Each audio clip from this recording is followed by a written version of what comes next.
Congratulations, FM enthusiasts. You made it through another week, and you've earned this time with us. This is FME Attention Undivided, where we get to sit down with fascinating people. A lot of times lyricists. A lot of times we're talking to lyricists, people who really break it down. And this is absolutely someone who should join the ranks of all the wonderful people we've talked to. We're talking about Filthē Records, IAMGAWD from Chicago. So thank you for being here. How has this year been for you? First of all, thank you for having me. First and foremost, gratitude is always attitude. To answer the question, 2021 has been dope. You know what I'm saying? Like, I really proven to myself that I'm ready to do this and really do this on a large scale. Because, you know, prior to 2020, I was just coming back. Like, I stopped rapping around like 2017, 2018. And when I came back at the tail end of 2019, I told myself, like, all right, if I'm gonna come back, I need to do this, and I need to do this at a high level, like no excuses. Like, I got 2 sons, you know what I'm saying, still working a 9 to 5, but no excuses. If I'm gonna do it, I need to do it. And my goal was to release 3 projects for the year 2021. I got 2 down and 1 more to go. So I'm happy with that. Yeah, no, the process of leveling up always fascinates me because there's so many people who, like, you can just name anybody, right? Like Russ, by the time anyone knew who he was, he had 10 albums. And if you're like, this is new guy, you're like, he's not new at all. Like, and so everybody kind of comes out of nowhere, right? And these last 3 projects, right? Max Julian producing the first of those 3, custom made with the second, and Dr. Mindbender on this last one. It's really felt like leveling up each time in some way, like where in terms of eyes on you.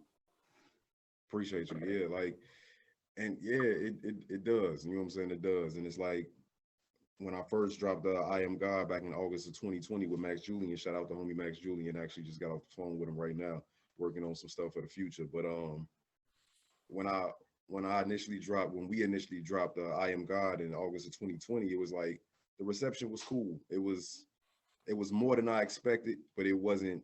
I was still basically a brand new artist. You know what I'm saying? Just coming back and rebranded and all that. Then, you know, the trickle down effect over to the Eternal Reflection, produced by homie Custom Made. Shout out Filthē Analects. You know what I'm saying? All the guys over there at Filthē. Shout out Custom. You know, I was really kind of like, not worried, but I was kind of nervous. Like, I was wondering how people was gonna receive that project, because it was nothing like IAMGAWD. IAMGAWD was boom bap, grimy, hard bars, you know what I'm saying? And the Eternal Reflection ended up being like basically a concept album, which I didn't intend for it to be. And then that was well received. So I'm like, oh shit, okay. You know what I'm saying? My fault. Before I keep going, can I curse? No, go ahead. Yeah. Okay, bet. Yeah, so I'm like, oh shit, all right, you know what I'm saying? So we got something here. So I figured that the listeners would like, you know what I'm saying, Hell's Angels and Heaven's Demons. I know Doc, he came with it absolutely with the production. I'm always trying to put my best foot forward when it comes to the bars. You know what I'm saying? I feel like with me being still a relatively unknown artist, every impression is a first impression. You know what I'm saying? Like, every time I come out and drop some music, I don't care if it's a guest verse or if it's an entire project, you know, like, it's always someone's first time hearing me. You know what I'm saying? So I try to dress to impress every time and put my best foot forward. So the talk has been gradually increasing. You know what I'm saying? I'm trending upward, and I couldn't be more happy about that shit right there. You know what I'm saying? The word of mouth is definitely real, especially out there in them Twitter streets. Well, yeah. I mean, and to build on what you said, I think it's interesting. You said, like, it became a concept album, because as a creator, having really fallen into your stuff, it really feels like you have a mind that naturally organizes, right? Like, you can't just say some shit, right. and then say some other shit. You build, whether it's a story, whether it's a train of thought, that it's a discussion that has an ending, right? Right. And it takes a shape. Yeah, it's to this point. I've subliminally conditioned myself to be that way. Like it wasn't on purpose. You know what I'm saying? Like whether it was just from who I learned from like a plethora of MCs and artists. You know what I'm saying? I come up on contemporary rap music. You know what I'm saying? From the late 90s probably into the early 2000s. That was my golden era. You know what I'm saying? Like I'm 35, so I kind of missed the early 90s. I definitely missed the late 80s. I was born in 86, but I kind of missed the early 90s. Now I did go back and do the research on all those projects, but I can't sit here and act like I lived it. And I can't say I knew the feeling of the streets or in the streets when Illmatic dropped. Because 94, I still wasn't really into rap yet. I was familiar with it, but I wasn't immersed in it yet. You know what I'm saying? I didn't get immersed in it until around like 98, 99. You know what I'm saying? I was listening to it prior to, but as far as me taking my craft serious and really want to do it, it was around 98. You know what I'm saying? And maybe before that, around like I probably started writing raps around like 96, 97.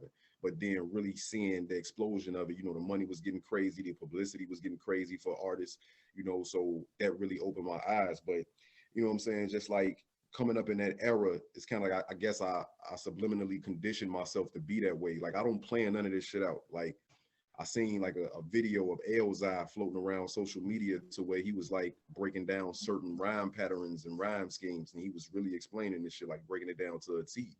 Now, even though I could do everything that he mentioned and broke down, I couldn't explain that shit to save my life if you had a gun pointed to my head. Like I'm just not built that way.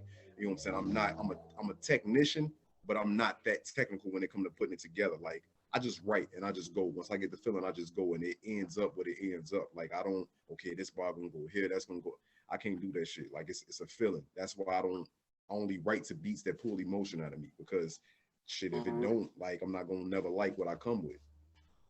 That's critically important. It's interesting to think about when you first like when rap became like it. Right. And oddly enough, for me, I think it's like the Snoop Dogg video, "What's My Name?" I remember that. Like, so there's a point in that video where like he slept with the girl, the parents are coming home, they're beating down the door, right? Right. She's freaking out. He takes one look at the window and becomes a dog Fucking right. and leaves through the window. And as a teenager, I'm just like, I'm in. Like this is, like what's cooler than this right now? So that's interesting. And yeah, that's the other thing I was going to tell you is I have a deep respect for your audience. I think the fans, that the people that appreciate you, they'll say whenever they hit Twitter and they rep you, they'll basically say, IAMGAWD deserves to be in the conversation with the best MCs in rap. And here's that 5 or 10, right? Facts. And they're always really good picks. They're always I'm always like, wow, this is a good deal. I was just looking at something today, and somebody had like mentioned me with the likes of, I think it was like Ransom or something. And you know what I'm saying? It was like, for that to be who the majority of hip hop fans and rap fans right now deem the best rapper doing it right now, that's big for me, because I'm highly competitive. You know what I'm saying? I listen to these dudes, but I'm also competing as well. You know what I'm saying? Every time I put out a project, I'm competing. I'm building my catalog. I'm digging that rabbit hole. You know what I'm saying? And I want to fucking blow your brain up inside your melon every time you hit one of my projects. You know what I'm saying? So it's kind of like, I don't take that lightly. I have such a deep respect for the listeners of my craft and the music, you know what I'm saying? Because it's been kind of, they took to my shit relatively quick, you know what I'm saying? You know what I'm saying? I don't like to brag. I've been being told I was dope since I was a shorty, you know what I'm saying? So I'm kind of numb to that. I feel like dope is kind of like basic now. I'm always striving for more, you know what I'm saying? So it's like, I don't take none of that shit for granted, because I already knew coming back into this shit, the lane I was in and the route I was taking, it was a slow burn. It wasn't gonna be no overnight shit, but certain shit is happening quicker than what I anticipated, and I'm forever grateful. Gratitude is always attitude for anybody who listen, and you know what I'm saying. Awesome. Keep listening. No, and the interesting thing was going to go question. My third question here, what I had was, your music is violently asserted and delivered against violence. Do you think your listeners fully understand that?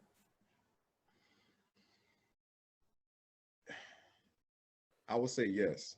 I would say yes, because it's evident. You picked up on it. I would say anybody who is in tune and is actually listening, they pick up on it. Because I'm not a technician in the sense that I try to go over your head. I do try to make certain shit intricate. You know what I'm saying? I try to challenge you mentally, so to speak. You know what I'm saying? But I'm not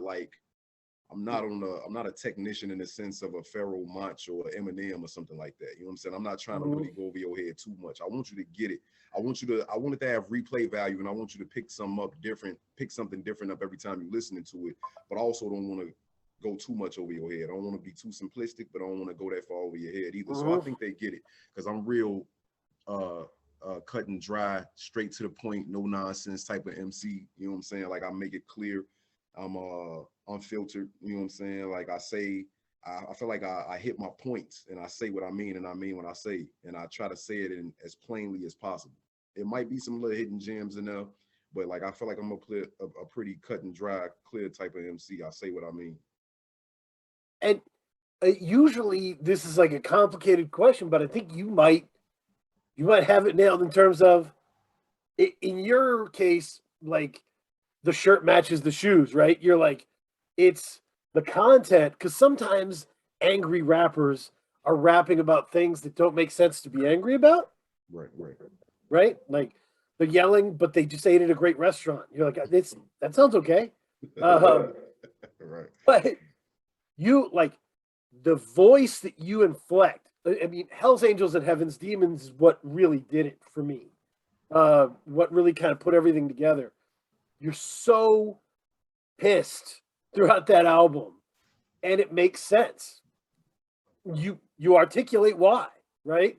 So it's like the voice matches the content, matches the hooks, matches the samples, you know? Right. Yeah. I mean, I don't know. It's a matter of, I think sometimes I'll be a little too tapped into pain and negativity to the point to where it's like,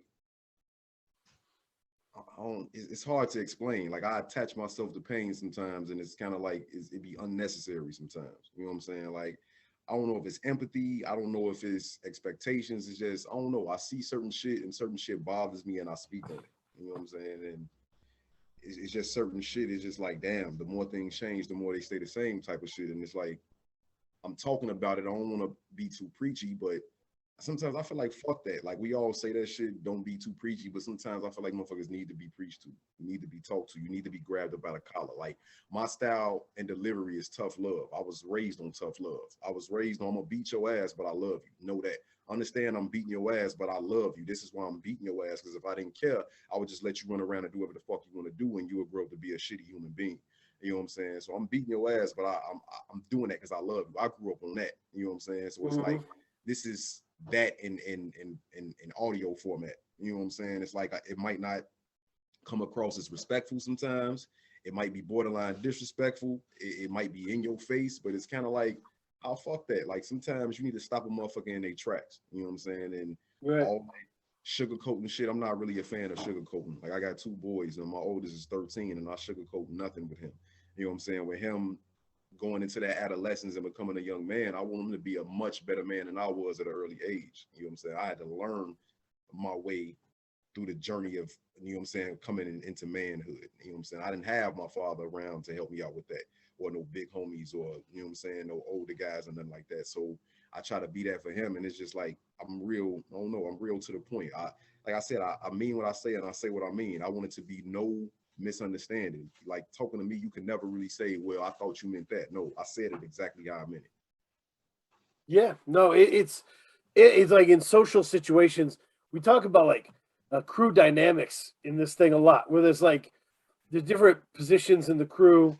Obviously, in rap, everyone's kind of the Don Dada of their crew in their lyrics. But, you know, we know that's not real, right? But, like, there's always someone in the crew who has an incredibly acute sense of justice.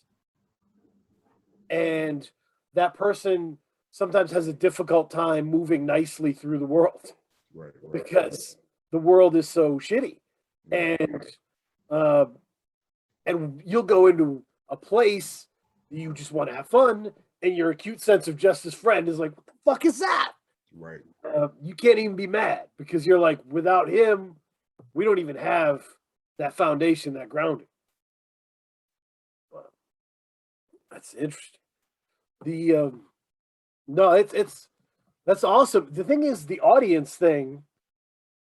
Uh, the audience thing puts pressure on you. Oh, you good? Yeah. The audience thing puts pressure on you because you are now known for your lyricism, right?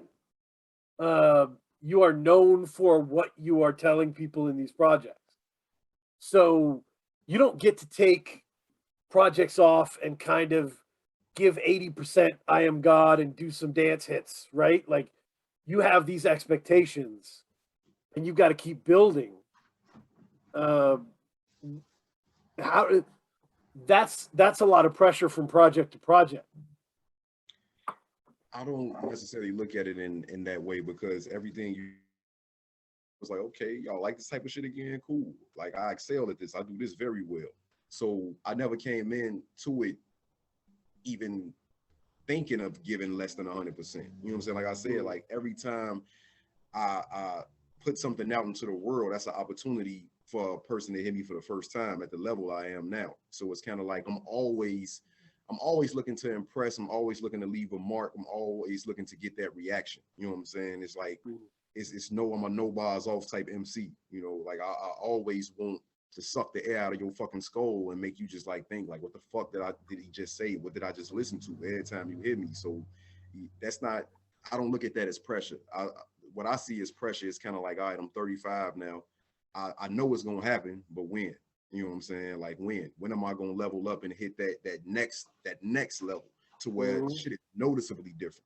You know what I'm saying? Like I could quit the job different. You know what I'm saying? Like Right. That's the kind of pressure I kind of, or the kind of things I look at as pressure. Like if that is pressure, that's a wanted pressure. I want that because I feel like I perform better sometimes under pressure. So I don't look at it and let that bother me. Like I actually look forward to that. I'm looking to exceed those expectations every time. Yeah, and I guess that makes sense where like you don't, you know, the pressure of having an audience that has high expectations of you is nothing compared to the mind fuck of having no audience and a ton of talent. Yeah, exactly. Exactly. You said a So that, mouthful. Yeah, like I'm I expect a lot from myself. So it's nothing for the audience to expect a lot from me because I'm my worst critic. You know what I'm saying? Like I got shit that people probably would have felt like was ridiculous that I just threw away. Didn't even recycle, but just straight up threw away because I wasn't feeling it. So yeah, that's an expectation that me and the audience share. So that's a shared expectation or shared expectations. that's awesome. No, that's it's so yeah, I wanted to so when we talk about so one of the things that I thought in terms of technicality, in terms of what you do writing, right? Mm. Maybe the thing that fascinates me the most, you break the fourth wall a lot with the Explain. audience. Yeah, explain that.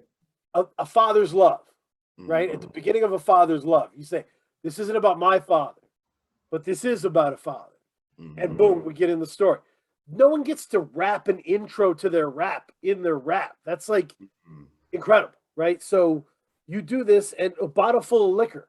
There's a fourth wall break where you're talking directly to the audience about the song, uh, and you change writing perspectives, right, to develop the characters. Uh, when did you start making those shifts, and how has it opened your writing up, being able to freely kind of move like that?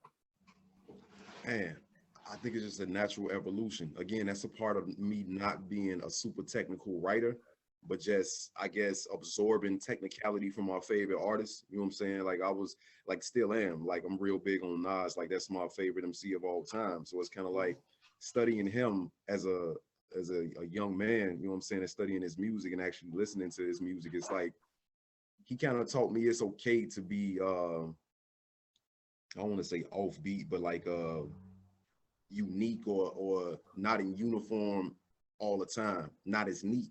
You know what I'm saying? Even though my style and structure is kind of neat, and Mhm. I really can't explain why. You know what I'm saying? Because I just think it, and that's how it comes out. You know what I'm saying? So it's difficult to explain. I just know that I've been conditioning and training myself all these years on writing and writing and writing and writing and writing, and it's like now it is where it is. But I still feel like I have more evolution, more, you know what I'm saying, more evolution to go. Like I don't feel like this is the end of the line, that this is it. Like I feel like it's more to come, you know. So yeah, that's the best way I can explain that. That's awesome. No, it's yeah. If you don't know the rules, you get to kind of make your own rules, Right, right? exactly. So you don't have to. You're not like this is unorthodox. You're like, yeah, this is what I do. Right. And I get some of that. Like I've talked to people and been like, this production you did on your album is unlike anything out there. Did you know that? And like, I don't know. I was just listening to what I was listening to and made what I made. So yeah, keeping it organic is really great in that sense. The man, what? So I was gonna. Why does Doc the Mindbender fit so well? I think Doc pays attention. He actually made the beat for Dreadhead Zombies off. Okay, so let me break this down. When I came back into rap 2019, I put out a series of freestyles. I was just in my car rapping and shit. And one of them I called it 96 Nas. And it wasn't a response, but it was inspired by Benny the Butcher's 97 Hole from Tana Talk 3. So I just called Yep. it 96 Nas. And I rapped over a combination of the I Gave You Power beats and the shootouts beat from It Was Written. Ooh. And he heard it. Benny the Butcher actually retweeted it and shit, and that's how shit kind of started for me at the end of 2019. Awesome. So Doc heard it, and he initially made the beat for Dreadhead Zombies after hearing that. So he custom fitted and tailor made that beat. Dr. Mindbender is also my primary engineer. So regardless who joints I'm rapping over, he gets to hear it, he mixing it, he gets to live with it, he gets to sit with it. So he has a advantage over most producers because he hears me over everything. He hears everything I do, whether it makes the cutting board or whether it gets scrapped. Like he hear everything. So and I feel like also I have an ear for the type of music that I want to rap to. Like I said, I only fuck with what inspired me. So if it don't inspire me, if I gotta think about it, it's probably not gonna get wrote to. And I don't even like sitting on beats like that. Like I like to, I like to strike while the iron is hot, so to speak, because once I got that feeling, that adrenaline, that emotion running through me, I can't bottle that up and come back to it later. You know what I'm saying? I have to strike right then and there. So it's just a matter of picking the joints that actually spoke to me, but at the same time, we felt like fit with everything that we had already accumulated. Like, believe it or not, me and Doc project was supposed to be the first project I put out when I came back. It just so happened that Doc had prior obligations when we started working initially on Hell's Angels and Heaven's Demons, and we took several breaks in between making an album. We started that album at the very end of 2019. Now it didn't take us, two years to actually put it together. It was just breaks in between. Like he had stuff to finish up. He might have not been in the mindset or the mold to really put his best foot forward as far as his production. So he wanted to make sure it was right. So over the course of that time, and it wasn't a full 2 years, it's like I said, it was like December 2019. But over the course of that time, like that was supposed to be the first project I released. I locked in with Doc first, but it just so happened things took a turn, and I feel like it worked out how it was supposed to. That's awesome. No, it's and when I was outside of like the rap thing and just listening to it, I would always think like, oh, they've worked together a lot, so that producer gives that MC beats that fit them. But really, a lot of times it's the opposite, where you've worked together, so now that producer knows what you do well and can nudge you over here to see if you can do this well too. Right. Um, and that's always a really cool process Yeah. over Yeah. time. Most definitely. Yeah. Like even some of the joints, the intro, Hell's Angels and Heaven's Demons and Common Sense, those are actually fully fleshed out beats, with drums and everything. But it was just that those samples spoke to my soul, and that's what was pulling the emotion out of me. So I'm like, hey bro, can you just take this sample and loop this? Like I really love this. I want to rap to this. That's how you get a Hell's Angels and Heaven's Demons. That's how you get a Common Sense. So it's definitely a mixture of Doc being a master of his craft, with me in my ear also knowing what I would sound dope over. Like I know what, just like, oh shit, I'm gonna kill this. Like I know it when I hear it. So it's a combination. You got two masters at work. Like it's you bound to make something masterful. You know what I'm saying? Yep. Yeah. The relationship, the craft and the relationship together makes it really special. And that's great to hear that it was, because it definitely felt special. So how how is it how's it different from working with Max Julian or Custom Made? What do you see as their different kind of production superpowers, as it were? Well, with Custom and Max, they don't do just one thing. You know, they don't neither one of them just was like submitting like boom bap beats. Like they was giving me a plethora of different things. It just so happens like that's the space I'm in. That's what I want to rap to. So they kind of like, they have a variety of different styles as far as their production. You know, I probably went through maybe 50 beats each for Custom and Max Julian in the process of making our prospective projects. But yeah, again, it's just me knowing what I sound good over, what I want to rap to, you know what I'm saying, what speaks to me. But Max is real meticulous. Like he a Mhm. producer. Like he would like, man, I'll write a song. He like, man, I'm not feeling that beat. Like I kind of want to switch the beat. And me as the artist, I'm like, I'm in love with the song the way it is. You know what I'm saying? So Max is real meticulous. Custom is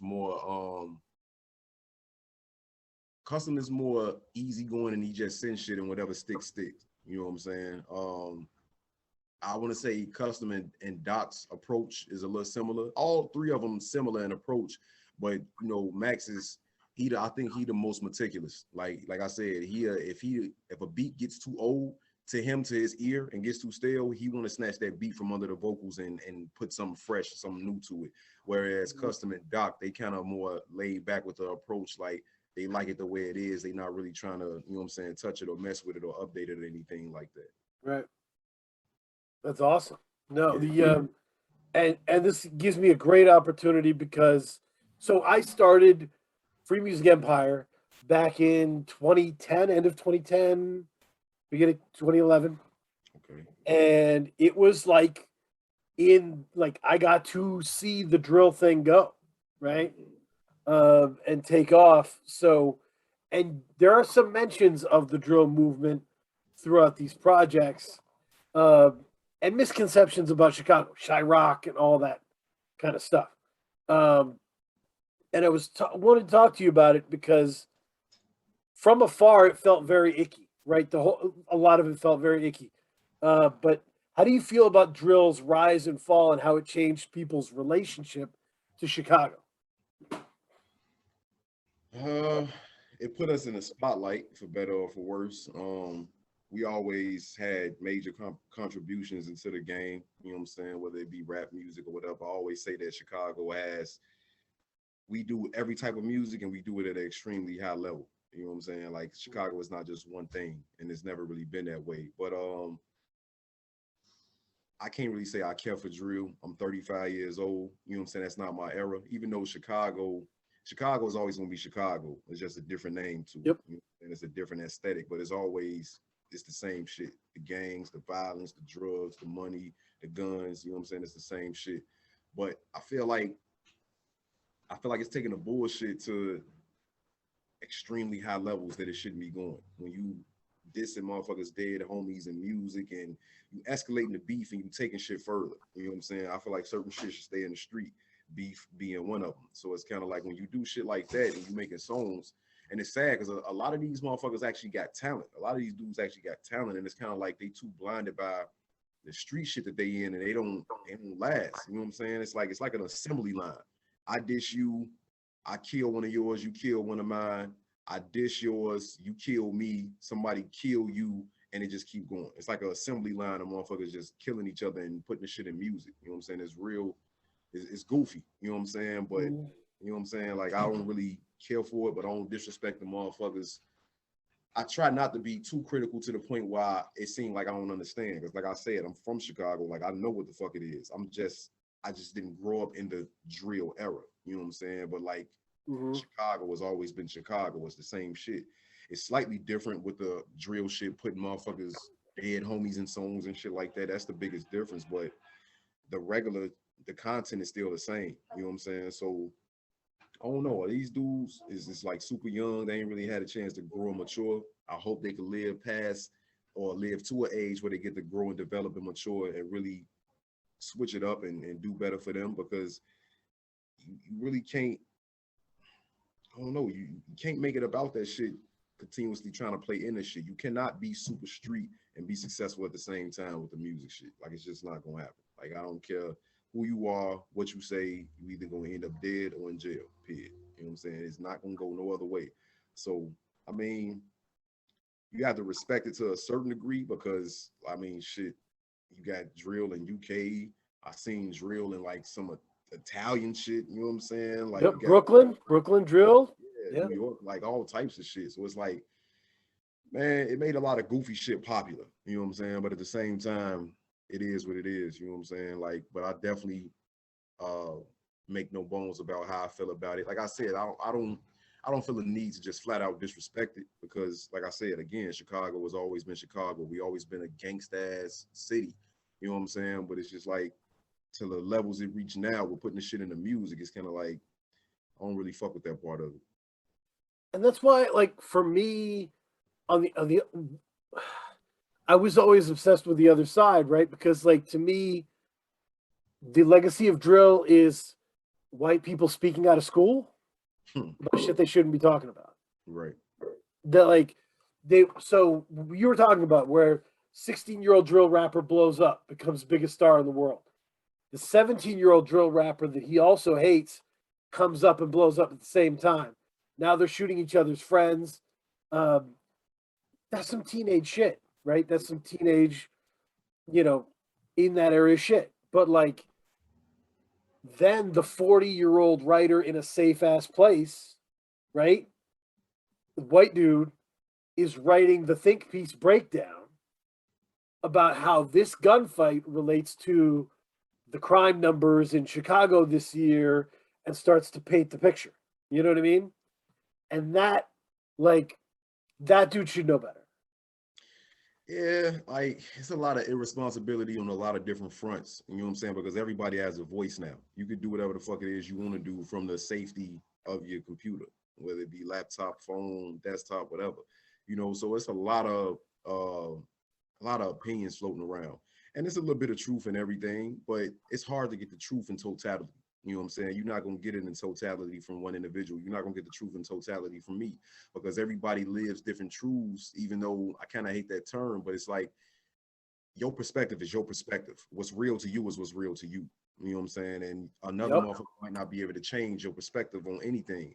You know, it's just hard for me to celebrate that shit and sing along to these songs and champion that shit when it's going on right in my backyard. You know what I'm saying? It's too close to home. Like at 16, 17, I could listen to a Styles P rap, shoot him in the head, shoot him in the face and the chest, then shoot him in the waist and the neck. Like I'm not from Yonkers. Like I don't see they newspaper headlines. I don't see they local news. I don't know who got murdered on the block. Like it's just music for me at that point. You know what I'm saying? Right, But right. real shit and me being older, it's like it's too close to home for me to be sitting here rapping this shit. And I'm not even that type of individual no more. Like I did all the little bullshit gang banging and the guns and the drugs and all that shit. Like luckily I made it to a point of maturity in my life to where that shit was unappealing. I ain't want to do that shit no more. Like I got shorties out here. Like that's not what I want to show them. That's not how I'm trying to bring them up. So I just got a totally different mindset than what I had 11 years ago or 21 years ago. You know what I'm Yep. saying? Like I'm a totally, not a totally different person, but I'm different enough. You know what I'm saying? So I don't know. Like I just, what's not for me is not for me. You know what I'm saying? I don't try to shit on it, but at the same time, I try to speak my truth to it and try to shine some light on certain shit and just give I believe I bring a positive perspective to it. I don't know how positive you can get, but you know, I don't try to further the shit. You know what I'm saying? I just try to bring a positive perspective to it and speak on it from, you know, somebody who's seen it, did a little bit of it, and made it to the other side perspective. Right. No, it's like my wife walked in and I was watching Narcos and she was like, "Why would you? So many people are dying on this show." And I said, "You feel every death. That's the difference, right?" And that's like, to me, that's the difference with I Am God music, right? You feel it. You feel every bit of violence and how it impacts the community, how it impacts the families involved, how it like nothing is disconnected and like fun playtime murder. Like nothing is like that.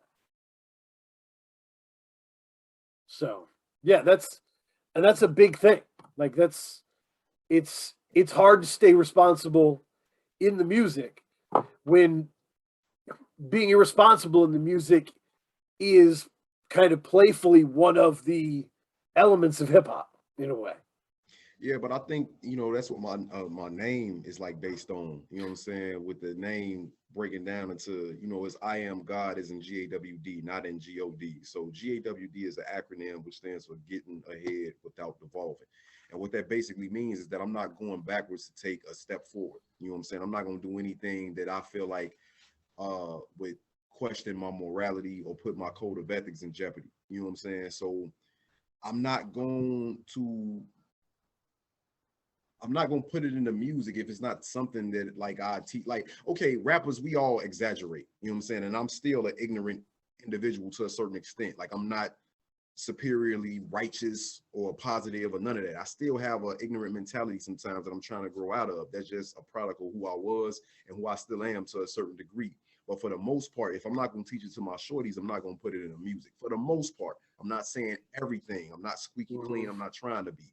You know what I'm saying? But that's a part of my name. Like, I'm not gonna put a message out there that I don't believe in. So I'm not gonna Right. adapt and like try to be the 35-year-old drill rapper like I'm really out here in the field and I got hitters and shit.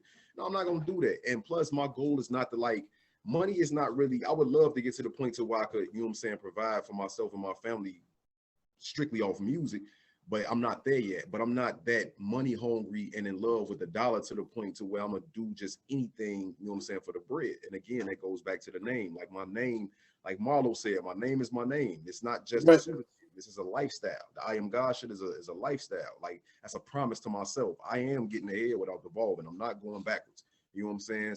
So it's all relative. You know what I'm saying? Like that's just not me. Like I'm not gonna make irresponsible ass music because I'm not an irresponsible individual. Now you might not agree with everything I say, and like I said, some shit is just embellishment for entertainment purposes. You know what I'm saying? But you kind of know when it is and when it's not. You know what I'm saying? Like I feel like I'm clear cut enough to the point to where when I'm just rapping for the sake of like, okay, this is entertainment value, and okay, he really speaking on some shit right here. It's always a little mixed up, but you can kind of I mean, we all got common sense. We could tell. You know what I'm saying? I'm not out here with the drug raps and the high level of shoot 'em up, bang bang raps. Like that's not who I am. So it's a lot of realism in everything I do. You know what I'm saying? Like I said, some shit is embellished, some shit is hyperbolic. You know what I'm saying? Other shit is like more realistic. But I don't have. I'm not chasing nothing to the point where I need to go do some irresponsible shit. I'm not chasing clout. I don't need to go throw on a skirt. I don't need to knock somebody out on camera. I don't need to uh make a headline, get caught with a pistol, or get caught in the shootout. Like I don't need to do none of that shit. Like I'm willing to take the slow road to get where I'm trying to go. No, and it makes sense. And the problem with like the trends, right? And being a part of the trends and accommodating the trends is you end up having to change yourself 3 or 4 times. Because you got to change with the times. The trend's always it's a trend. It's not gonna be there forever.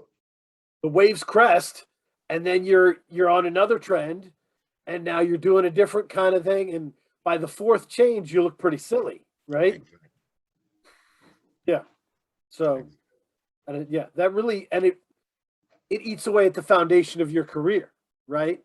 Like, Just be you. Like I am who I am. My music is not for the world. My music is for those like-minded individuals who feel like I feel, who see shit like I see it. Like I'm making music for people who won't take to it. For those that don't take to it, it wasn't meant for you. I don't have to disrespect you or say this or say that. It just wasn't meant for you. Like I'm cool with having that cult following fan base. You know what I'm saying? Because those Right. are like-minded individuals. Like I make music for people like me.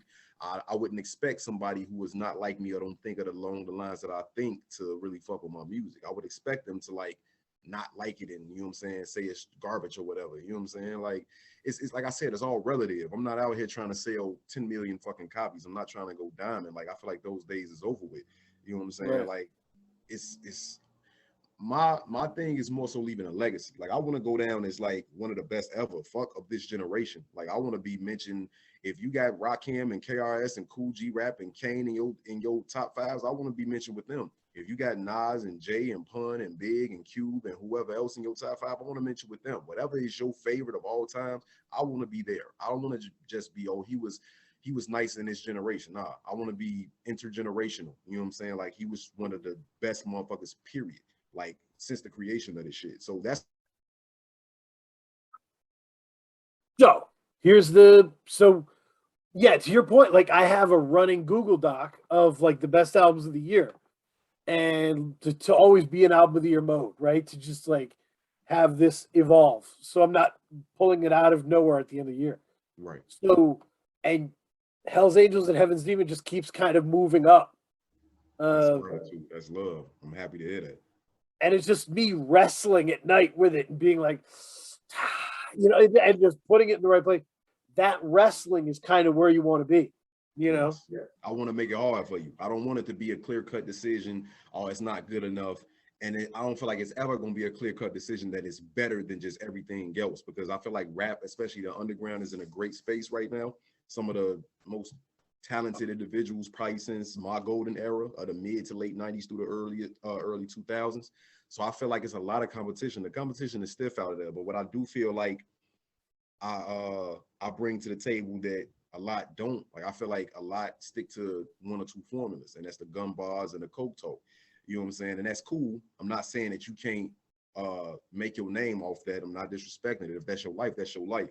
But I know I give a plethora of topics, and you know what I'm saying, and I give an abundance of content. You know what I'm saying? Like I just it's years after the passing of Biggie and Pac and artists like Big L and Pun, and we still talking about them. Like they was relatable. You know what I'm saying? Like we feel like we grew with these artists. You know what I'm saying? So I want to be that. I don't want to be the trendy rapper here today, going tomorrow. Like I want to be that. And being relatable, it's not a conscious effort. It's just speaking from the soul. You know what I'm saying? Speaking from my perspective of who I am, and it just so happens to connect and relate because I know it's other people out in the world like me.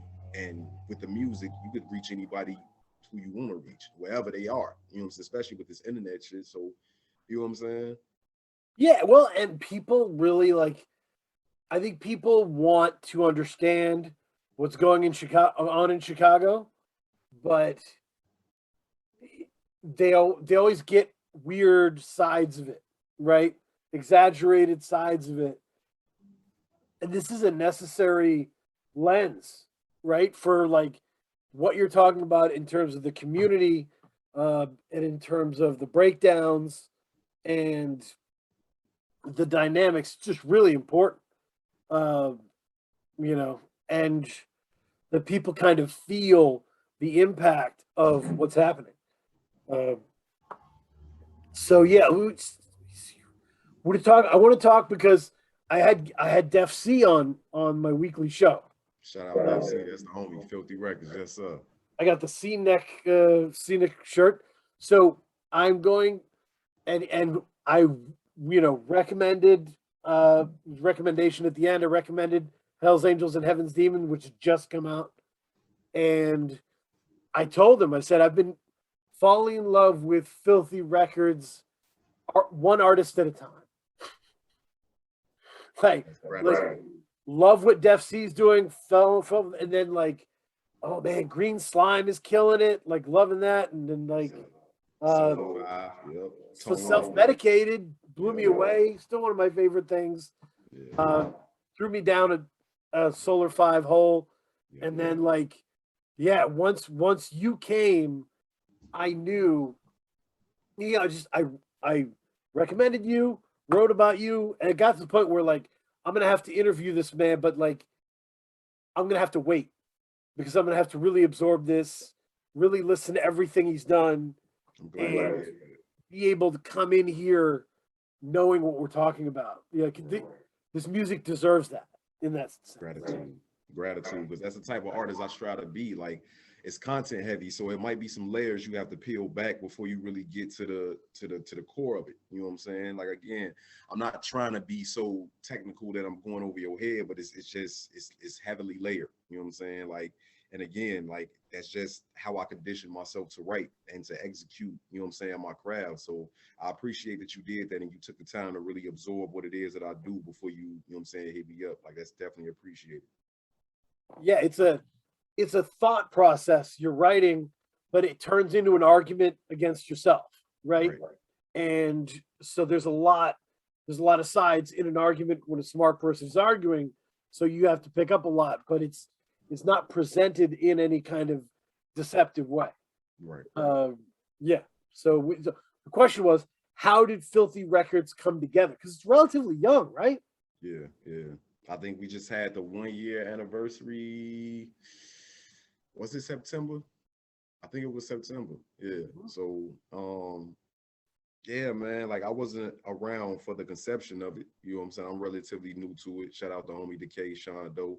But the way I got in tune with him was through Custom Made. You know what I'm saying? Because Custom and Decay, who was an artist but also the label head, they had a prior relationship, you know what I'm saying, through music and everything. So they had did some work together before. And me and Custom was in the middle of working on The Eternal Reflection, and I want to say it was almost done. It was damn near done. And he was letting Decay hear it. And you know, Decay was like, okay, like, this is something. Like, this is something different. I haven't heard nothing like this coming out of Chicago in a while. And he approached Custom and was like, yo, if you'll be interested, like, I'm down to, like, kind of try to help with this project and take it as far as we could possibly take it. So I'm a real genuine individual. You know what I'm saying? I value other genuine individuals. I look at Decay, Custom, everybody over there as genuine individuals. So it just fit. When they approached me about potentially being down with the team, I mean, like, I had questions, you know what I'm saying? And concerns, minor concerns, nothing too big. But once we got to talking, I'm like, why not? You know what I'm saying? This felt like a perfect fit because I always wanted to be a part of something bigger than me. I don't look like, I never looked at it like I'm the guy, like I'm the star. You know what I'm saying? I know what I can do. You know what I'm saying? I know the weight I can hold. I know, you know what I'm saying, like, who I am. But I never looked at it like, oh, I'm the star. I need something to be built around me. It was never that. You know what I'm saying? That was never my mentality with approaching music or really anything else. But, you know, it just it felt right. You know what I'm saying? And here we are, Filthē Analects Recording Company. Yeah, there's like that, you know, if you're the smartest person in the room, you need a new room kind of thing. Exactly. And so, like, doing Filthē is just one of the best songs, posse tracks of the year. It's just, it's so great because everybody's doing their thing. Right. And, you know, Solar has so much bounce in his cadence, and is deceptively funny.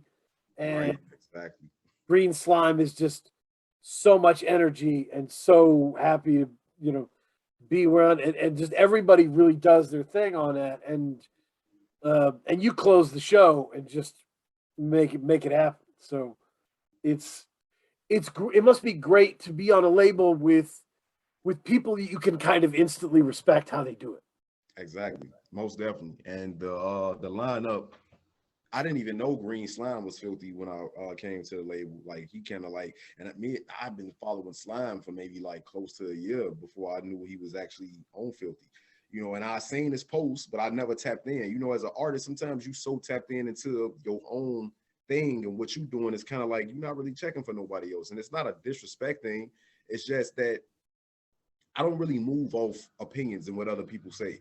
And I've seen other people retweeting this shit. You know what I'm saying? I get it on my timeline. But again, like, I'm so in tune and seeing his name this one day, and I decided to, like, just listen to it. I'm like, damn, okay, dude is nice. He funny.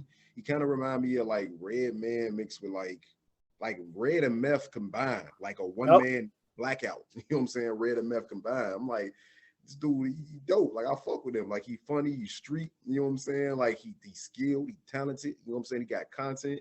So I hit him up, and he was like, yeah, about time. He said something like that. I'm like, what you mean? You know what I'm saying? And he was like, he said something, I can't remember what he said verbatim, but he was like, basically like, damn, like my shit ain't raw enough. You know what I'm saying? For a nigga to take notice. And I'm like, no, bro. It was just like, I got tunnel vision. I didn't, cause I hit him up not knowing he was filthy. And Oh, so, that's awesome. you know what I'm saying? And when I found out, I'm like, oh shit, I gotta hit this motherfucker up. You know what I'm saying? And Def C, like, I knew of him. He was like, he had just dropped his project. I can't remember what it is. I can't remember what it was, but I know the cover is like the graffiti shit. I think Sean Doe did that. Oh cover. yeah, We Run the We Run the City? It's the EP with August Fanon. Yeah, Yep. exactly. They was in the middle of promoting that. You know what I'm saying? I think they had just dropped it. So I listened to that and I'm like, damn, like dude is nice. You know what I'm saying? We like, dressed the city in our names, right? That's exactly what it was. Yeah. So honestly, like out of everybody, well, out of all us, I feel like Def is probably the most technically inclined. His technique. Like I listen to some of this shit, I'm like, damn, like I can't put my shit together how he put his shit together. And I'm not supposed to. You know what I'm saying? Like I would never try to bite his style, but it's just like it's funny when you respect the MC and you really dive into their shit, just not the music, but like the particulars of their flow and their craft and how they piece shit together. And it's like, damn, my brain won't even allow me to compute putting my shit together in that way. You know what I'm saying? Like I really respect Def P and I respect the shit out of Slime, Solar, Tone, everybody, but like Def is just different. You know what I'm saying? Like he different than all of us. You know what I'm saying? He has a real I don't know. It's kind of like if I could describe how I think Def could put his shit together, it's kind of like his bars are puzzle pieces, and you see him in like he just taking shit out the air and just placing them here, placing them there. It's real precise, but it's still like I don't know. He is a definitely a elite top notch lyricist. You know what I'm saying? I respect Def Pen. Yeah, sometimes it sounds like Def C is cutting the fat off seconds, right? That he's found a way to be as concise as possible, and that he's actually rewritten that verse so that he can get exactly as much as he needs to across in every second. Whereas Slime is totally the opposite. He's charging in, having a ball, and like it's just great to have the mixture of energy in that. Yeah.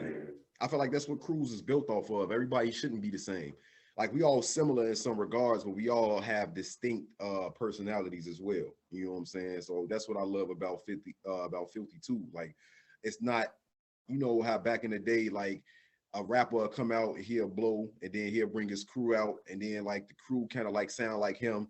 You know what I'm saying? It's not like that. And there is no one head guy in the crew. I mean, the K is definitely the label head, it's his label, but it's not like, oh, this is the guy and everybody sounds like him. Like we all uniquely talented and we all have our own distinct characteristics as far as our craft. And I love that. The other part of that, by the way, is because there's great crews of MCs who are great together, but they have whack beats and it's rough, right? Yeah. There's so many great beats. Yeah. Because Slime is an incredible producer. Monk is beautiful. On God, I mean, produced for Mick Jenkins. Like, I didn't know that was him. oh, I didn't know that was him. I'm like, damn. Jeff told me after I reviewed him, and I was like, "On God, he's a great producer." He's like, "It's actually him." I'm like, "Oh, yeah." Like that. No, he's incredible. So there's in custom, as you said, there's so many great producers in the mix that the possibilities are beautiful. You know, and endless too. Like like it's just a real good feeling to be a part of something like that. You know what I'm saying? Like a super good feeling. Like I said, I always want to be a part of something bigger than myself, because I feel like if I'm the only one, then I'm gonna get stale. You know what I'm saying? I'm gonna not really be as inspired as I could be or motivated. So I need, that energy from others around me to keep me going. You know what I'm saying? And when you around an atmosphere like that, it's like the possibilities is endless. You know what I'm saying?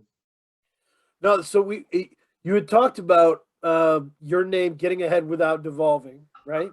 Mm-hmm. So And I was going to ask what the most common ways MCs devolve. What are the most common things that drive that devolving? You mean in the form of like falling off, or just like artistically, or like in life, like succumbing to different things? Because we actually, when you gave your breakdown, great breakdown, you did define devolving, right? You Yeah. defined it as like kind of riding trends to your doom, right? Selling out, yeah, going against what you Yes. believe in, just willing to do whatever the fuck for the purpose of a bag, a check, or come up whatever. Um, So the ways are probably reasons, right? We're probably talking about why would you do that, right? yeah. Yeah. And it's usually for money or some type of stature. I mean, it's a lot of clout chasing going on nowadays. Like, it don't even have to be no money involved. If you could get a fucking million views, you know what I'm saying, for doing some dumb shit, that a lot of people, they just gonna do that dumb shit. Because I guess it's because maybe it's what that million views could lead to, or maybe it's just being popular. You know what I'm saying? Maybe motherfuckers just have a thing and want to be popular and want to be known. But my thing is, what's the use of being known if you ain't got the finances behind it to back it up? I don't give a fuck about being known. Like, I will enjoy being able to just walk in a fucking Walmart or wherever the fuck and nobody know me. Like, give me, I don't want to be the known millionaire. I'll settle for being the unknown 100,000. You know what I'm saying? Like, I would definitely take that. You know what I'm saying? Like, I don't want a flock of people. I want to be the Pied Piper. I don't want to not be able to live a normal or regular life. Like, I'm not shooting for the moon and the stars. Now, if I happen to be able to take it to those extremes, I'm not turning nothing down by my collar, but it's all going to be relative to who I am and how I want to do it. You know what I'm saying? But yeah, motherfuckers do silly shit every day, man. Whether it's, I mean, shit, even back to the dude who played Biggie, Oh, Gravy, gravy, stage, gravy. stage and getting shot in the leg and shit. Like, come on, fam. Like, really? Oof, That's crazy. that's rough. No, it's I think with the because I think a lot of artists, the way you look at it from a business sense is you're in sales and you're the product, Right, right? And so yesterday's sales don't mean shit. right, It's tomorrow's sales and today's sales. And so if the market's changed, they feel they need to pull a little bit to the side and work these different angles. right, Um, exactly. so it's tough, but you I think you're to your point. Our favorite artists were artists who established their base and did whatever they wanted, Right. right? Like I don't. There's no Mob Deep record I can think of that was like, oh, they were really selling out on this one. Like they just kind of did Mob Deep shit over G Unit beats or whatever, or it was still Havoc, but it was like just a bigger stage. But it was Exactly. still that's still a Mob Deep album, you know. Yeah. Yeah, Yeah, like I don't think I ever feel a need to have to go like far left, you know what I'm saying, to get my point across. Because again, I'm chasing history, I'm chasing greatness, but I want my history to be respectable. You know what I'm saying? So it's not like I don't need to do no super crazy shit or no super silly shit or no goof ass shit to get my point across, because I'm not chasing a dollar amount. You know what I'm saying? I'm chasing history. I'm chasing a legacy. So that's the biggest difference that I could point out. You know what I'm saying? Like, I don't feel the need to do none of this shit. Like, it's just not even appealing. Like, I'm not gonna do something, and plus I'm not looking for it to, you know what I'm saying, get on no labels either. Like, not a mainstream corporate label. You know what I'm saying? Like, I want to do my shit grassroots. You know what I'm saying? Do my shit from the ground up. Like, it's too much input when you go to label route. Like, you are a product, so you have to sell that product. It's the record business. You know what I'm saying? But you can handle business and still keep your integrity. I feel like a lot of times with these major labels, it's hard to really maintain your integrity as a person and even in the music without having to compromise and sacrifice some shit. So I'm real big on being able to do what the fuck I want to do with my art and my music. I mean, these are my brain babies. Like, you don't have any say over what it is that I say or do or how it sound like. So yeah, not really looking forward going to that lane. I'm trying to build, you know what I'm saying, ground up grassroots shit. that's awesome. That was so. giving love here to the artists that we enjoy and respect. Tell me about the Ghost of Cavalier Mitchell and how important Twista is to hip hop, to just the history of the whole thing.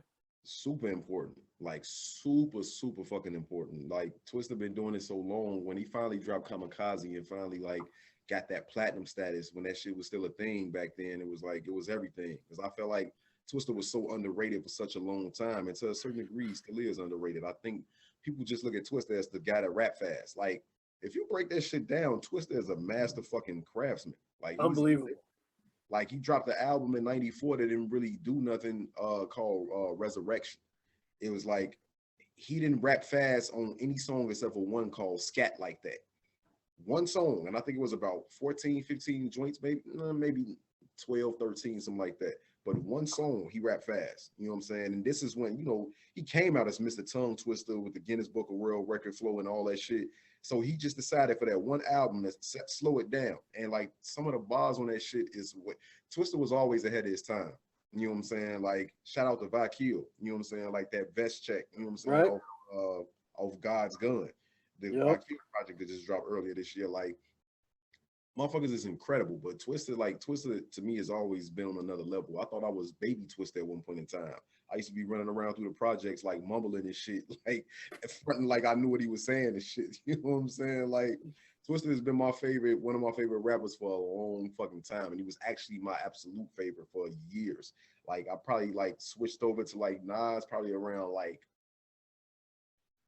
early 2000s, like within the first few years of the 2000s. I'm like, nah, it's just a little too different. Like, and I really relate. But like, as far as hometown shit, it's definitely Twisted for me. You know what I'm saying? Like, super important. It's yeah. I mean, I just remember like going through all these lists during the blogosphere days of like classic albums, right? And just wanting to know all of them and seeing Adrenaline Rush on there.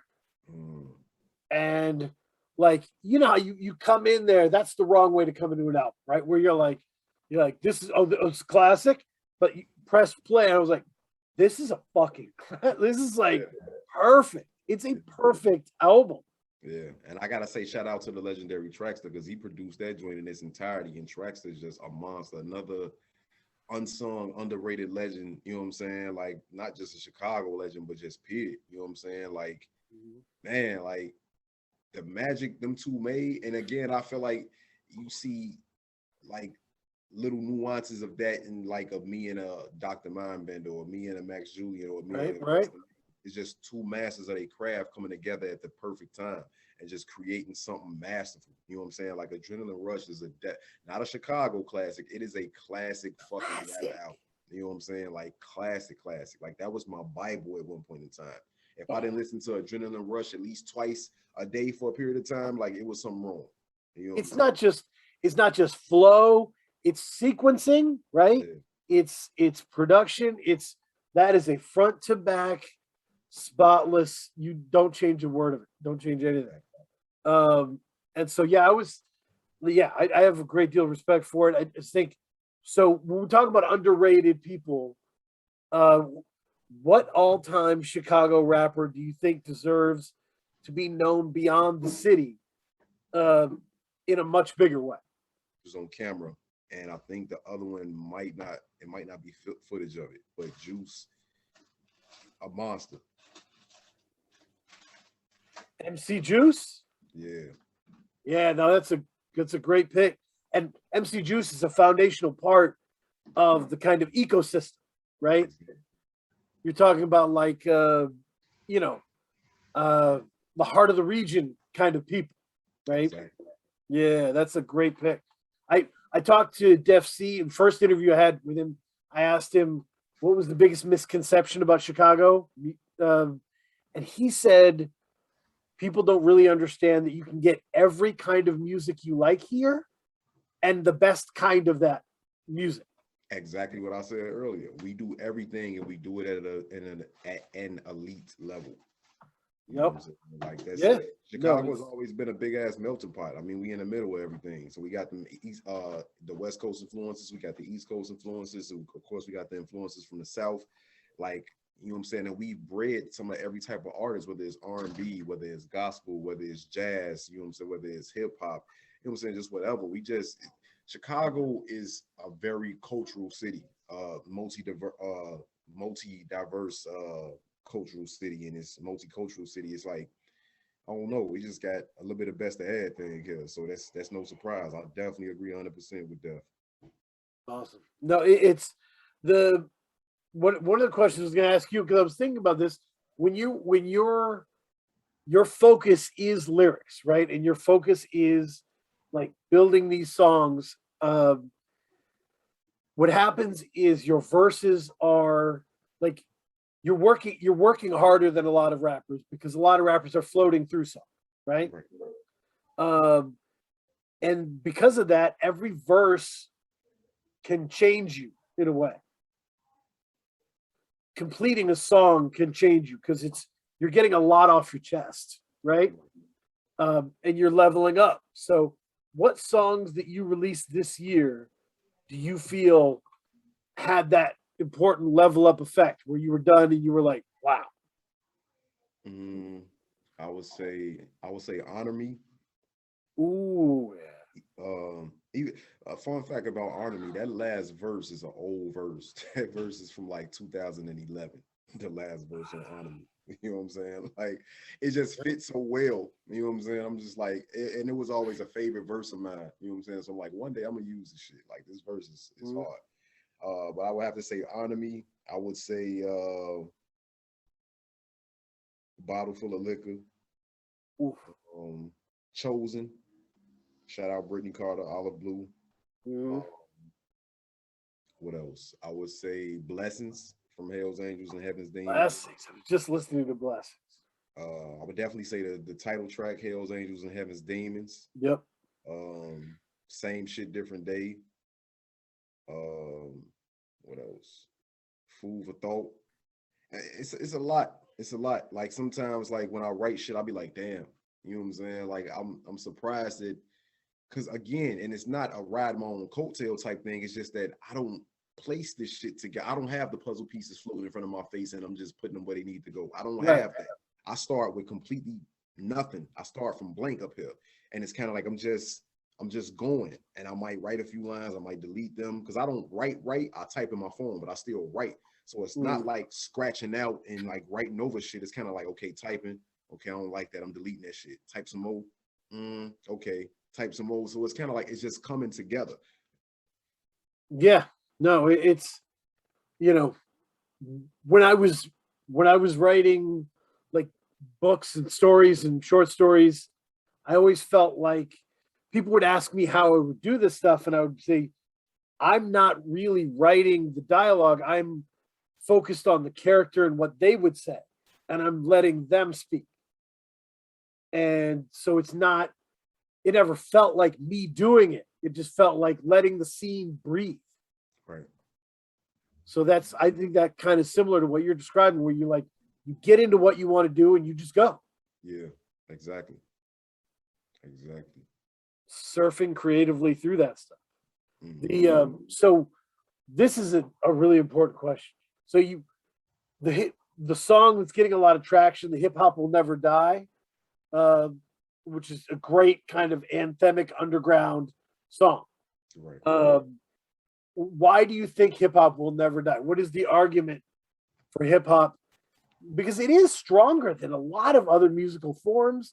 I had a joke that it's the only functioning thing in America. Like, that's hilarious. That's hilarious. No, oh man, hip hop, it just is pop culture. You know what I'm saying? It is pop culture. Like, hip hop will never die. And when I say hip hop, I'm actually talking about the culture, the lifestyle. Like, I know hip hop, the term has been misconstrued, and it's kind of like we use the phrase hip hop music a lot, when hip hop music is basically just rap. You know what I'm saying? Right. Not really a music. You know what I'm saying? Like KR said, hip hop is not something you do, it's something you live. You know what I'm saying? Hip hop is more comparable to a religion. You know what I'm saying? A culture, a lifestyle, a way of life. It's not music. It's not audible at all. You know what I'm saying? Rap is the soundtrack to hip hop. You know what I'm saying?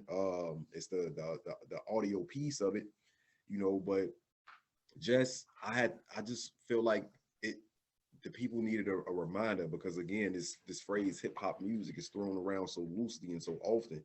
And sometimes I cringe a little bit when I hear that shit, because I hate for things to morph into what they didn't start as.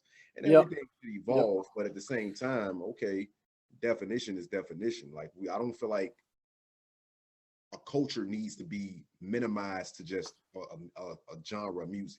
I don't like that. Like hip hop means too much for me to allow that to happen on my watch.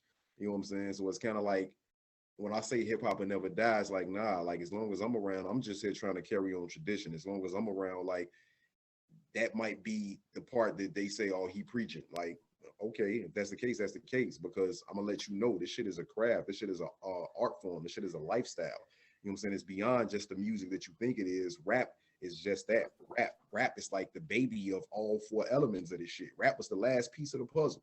You know what I'm saying? So this is Right. like that's, I guess, because it's the corporate cash cow. That's what gets the most attention, and that's what's summed up as hip hop. But hip hop is much more than just rap music, and I always want to echo that message and make sure motherfuckers out there know that this ain't something that I decided should be what it is. Like, no, this is what it is. I'm just a student of that, and I want to, you know what I'm saying, echo that shit and make sure it's never forgotten. Yeah, no, like the family recipes get passed down, and the culture is still the culture, and that's important.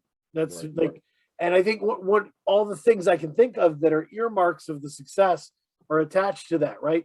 As an example, hip hop is one of the few places where you can be an asshole and talk about it, and people will follow you and enjoy you, Right. Exactly. right? You don't have to be a nice guy or a nerd or any. There's room for all kinds of different experiences, and everybody will kind of listen to you as long as you're good at it. Mm-hmm. Exactly. Hence Eminem when he first came out, and with the Slim Shady LP in '99. Like I never heard shit like that. In '99, I was 13. Yeah, I want to say 13. You know what I'm saying? So I never heard nothing like that. So I didn't grow up in a trailer park or having thoughts of killing my mother or no crazy shit like that. But Right. he was just such an incredible lyricist. You know what I'm saying? It was like, oh shit, like I fuck with. And he was so connected to Redman, and he was so connected to all these people that it's yeah, and he was connected to the culture. And I think that's, we talked about Big Pun a while ago, right? That Big Pun, like, was instantly an important part of the culture for everyone, Yes. right? Puerto Rican, white, black, everyone was just like, holy shit, that's my man. Like, Yeah. and that's it. Hip hop kind of doesn't care on some level as long as you're good. Yeah. Pun had a profound impact on my artistry as an MC. Once I heard that in the middle, a little Italy, little did we know that we riddled to middlemen who didn't do Italy. I'm like, what? And then to hear the story behind that that was a fucking joke. He didn't even want that to go in the song. I'm like, what? Like, I remember it like it was yesterday. Like, I did not know what the fuck he was saying for at least 2 months. And I was just in a grocery store with my mother, and we was grocery shopping, and I saw it had to be the Source. I think Source was the only one doing hip hop quotable. That's right. Yep. What a month, and it was that, and I'm like, oh shit! Finally, I get to see the lyrics. Like '98, you know what I'm saying? Like I'm a shorty, you know what I'm saying? So it's like, Yep. and I'm reading what he's saying. I'm like, oh shit, that's what he said. I had to. If my mother didn't buy me that magazine, I probably would have stolen it or ripped the page out and folded that motherfucker up and put it in my pocket. Like I had to have that. You know what I'm saying? Like that's how big of an impact Pun had on my pen. And it's like that was the days of fucking LimeWire. Like I ran through so many computers and hard drives, like downloading shit from LimeWire. Like I had to have it. And like I was absorbing all that shit, and that shit made me the artist that I am today. I'm forever indebted to these dudes that we call legends. It's like they raised me. You know what I'm saying? Like they made me the MC that I am today. You know what I'm saying? Like Pun had a profound impact on my pen. Which is why I think like anytime cultural appropriation happens in the sphere of hip hop, it's incredibly sad to me because the lesson of hip hop is to be the most yourself, right? Like to really embrace who you are in your experience and maximize yourself, Right. no matter what that is. And people who lose that, it's a real bummer. Yeah. Yeah, but thank you so much for being here. My guest, I Am God, who said he would piss on J. Edgar Hoover's grave. I appreciate that. Facts. Oh my I soul. said, I was thinking about, I was like, man, if I walked in the grave and there was someone peeing on the grave over there, I was like, what are you doing? And you were like, J. Edgar Hoover. I'd be like, keep on. Enough said. You're Say good. that. Yes, yeah. Oh my You're soul. doing the good work over there. So thank you very much. And yeah, as things move on, keep me in the loop. Thank you. No doubt. Much gratitude for having me, man. I appreciate you, fam. Appreciate what you No do. problem, man. I appreciate it. Yes, sir. Have a good night. You too, man. Peace.